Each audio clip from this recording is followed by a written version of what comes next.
Hey, greetings everybody. Today is day 11 of Interesting Point of View. I have that point of view. Fantastic, awesome, amazing, groovy, fun, very easy to use tool from Access Consciousness. One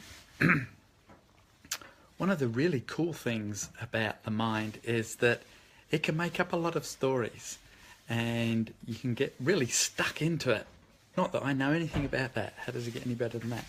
So how many of you have got this cracked record that goes over and over and over and over and over again, like a trifold sequence system, or a cracked record that goes over and over and over and over again, like a trifold sequencing system, or a cracked record that goes over and over and over and over again, like a trifold sequencing system?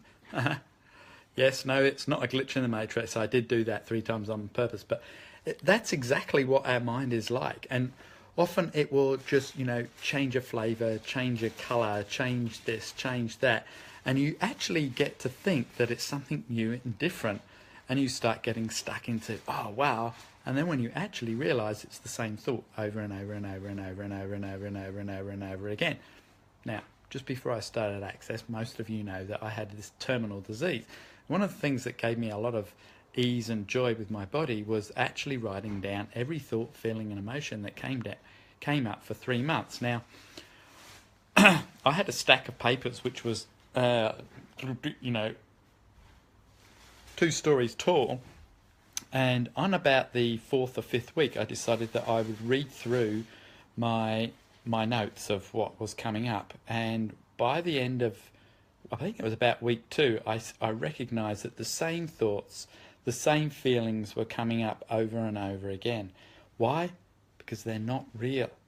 It's just an old cracked record. It's a tape recording. It's designed to create what the limitations that you're buying as real. So how many of us are actually buying everybody else's thoughts?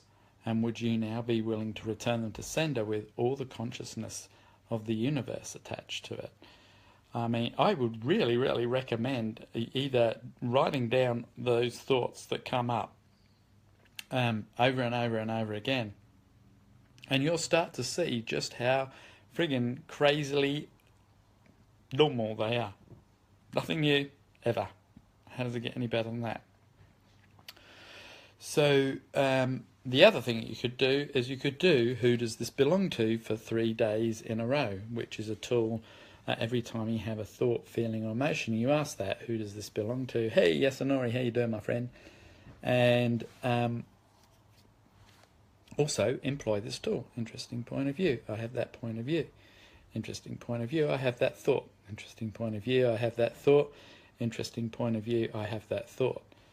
Now, one of the things is like we try to get out of our mind so much, and we make it so significant, vital, and valuable, and real.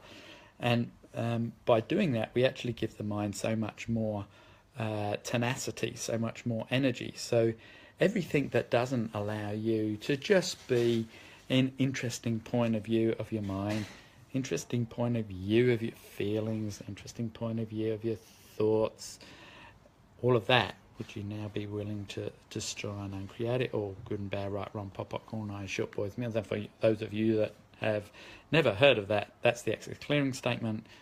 Follow it up on www.theaccessclearingstatement.com. How does it get any better than that? So, mind, it's not a valuable thing, waste it. How many of us have made our thoughts highly valuable and then perpetrated them on others? We've actually taken a thought and made it into a point of view, and then we share our point of view with someone else. Now, is that a kindness to the other person or a kindness to ourselves? That's just really an interesting point of view. But how often have we perpetrated the mind as the valuable product rather than who we be?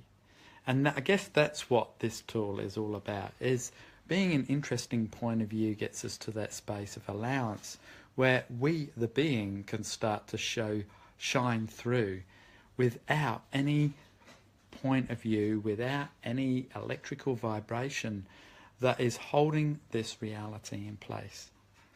So tomorrow, hi Sakiko, we're going to have a look at something very different. I've got a foundation class starting tomorrow in Sendai in Japan, and like if you'd like to come along, woohoo! Just show up at 9:30, and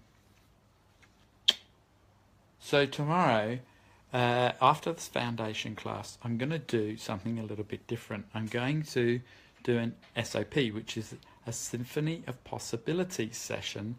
I don't know how it's going to show up, but with something to do with interesting point of view, so that we can all contribute and all receive this tool in a much more dynamic and energetic way. So I'd love for you to join that. Please send out and share that, because it's going to be dynamically different, totally double D different. And I'm not talking about breast size here, but I have been known to do that. But something that will really rock our socks off. So if you'd like to come and join us, it's 6 p.m. tomorrow, Japanese time, which is the same time as today. It's already up on my Facebook feed. Please send that out to people, because it's going to be something really, really weird, wacky, wonderful. And yes, winter, how does it get any better than that? So remember, interesting point of view, I have this thought. Interesting point of view, I have that thought. Interesting point of view, I have this thought. And also, who does this belong to? But that's a tool for another day. So love to see you all tomorrow. Lots of hugs and kisses. Let's have a big wowza loves and kisses and contribution to everybody that is choosing for the reality, not this reality of thoughts, feelings and emotions. Are you ready? 1, 2, hit those buttons. 3. And nobody does. How does it get any better than that? And what else is possible? See you all tomorrow. Bye-bye for now.